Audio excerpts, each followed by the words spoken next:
Hi guys! I'm ready to celebrate Russian holidays. How about you? While many countries finished celebrating Christmas, in Russia the holidays are just about to start. Why is it like this? How do Russians tend to celebrate New Year? Do they actually celebrate Christmas? Let me show you what traditions may expect you around the New Year in a Russian family. Let's go! First of all, Russians do not celebrate Christmas as most of other countries do.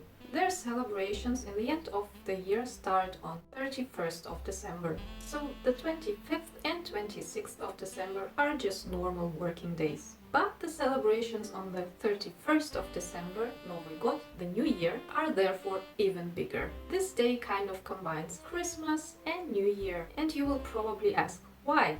During the Soviet Union time, the Communistic Party abolished religious holidays due to their atheistic campaign. Instead, it created a new holiday, which was not connected to any religion. And of course, now being religious and going to church is not a problem anymore, but the New Year still remains the main holiday in Russia. So what traditions does it include? The New Year's Eve is a family holiday, but often not only one family, but several families with friends celebrate together.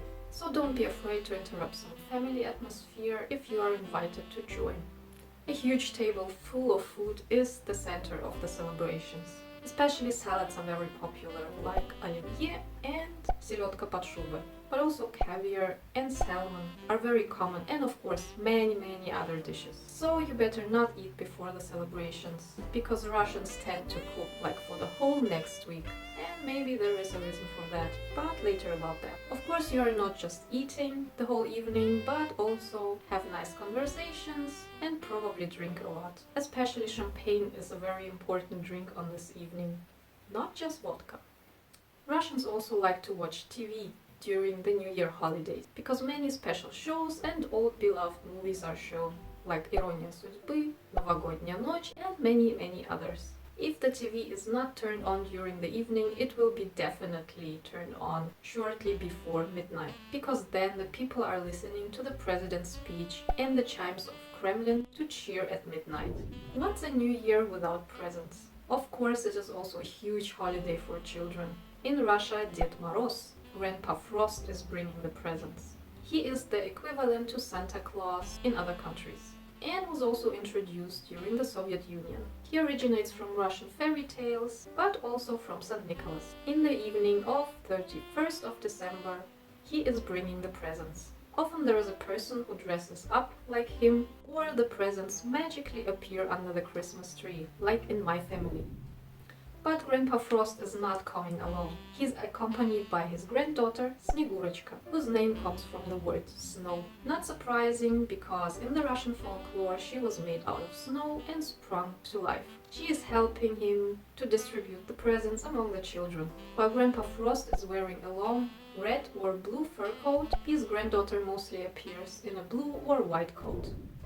Besides the family New Year celebration, there are several other events for children taking place. In kindergartens, there is also the so-called утренник. This celebration is taking place in the morning, and children often dress up as animals or other characters which they like. Girls mostly wanted to be a snowflake, in the past at least. Probably nowadays dressing up as Elsa from Frozen is maybe more popular. I don't know.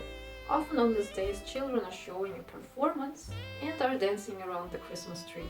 Of course, Grandpa Frost and his granddaughter come by and bring presents. But they never give the presents just like that. While the Russian Santa Claus is sitting next to the Christmas tree, every child has to tell a poem or show another talent to get a present. But don't be afraid. Even if a child is nervous or fails, it will get its gift anyway, because Ded Moroz is a nice, friendly old man.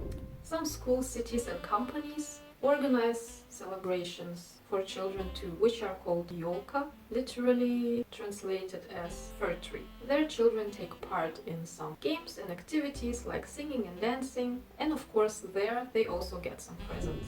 After the New Year, the celebrations for Russians are not over. The official holidays continue until the 8th of January. Not only schools are closed, but also the companies take the days off. That's why it might be convenient to cook a bit more for the New Year's Eve. Why the celebrations go on that long? Maybe because on the 7th of January there is the Orthodox Christmas. Yes, you heard right. Before the Russian Revolution and the Soviet Union, Russia was using the Julian calendar. It was the precursor of the Gregorian calendar, which we are using now. There is an approximate difference of 2 weeks between the two of them. While the Soviet Union changed to the Gregorian calendar after the revolution, the Russian Orthodox Church kept the Julian. So when most Christians are celebrating the Christmas in the end of December, Russians celebrate it in the beginning of January. Nowadays it is a religious holiday where you mostly just visit the church. But it is still not the last holiday. Russians also tend to have small celebrations on 13th of January. It is the Old New Year, Старый Новый год. Basically, it's just the New Year following the old calendar. And until this day, you might still see some Christmas trees, decoration, and some Christmas program on TV. So how do you guys celebrate New Year? What are your traditions? I hope you will enjoy the New Year's Eve and have a happy New Year. See you next year. Bye!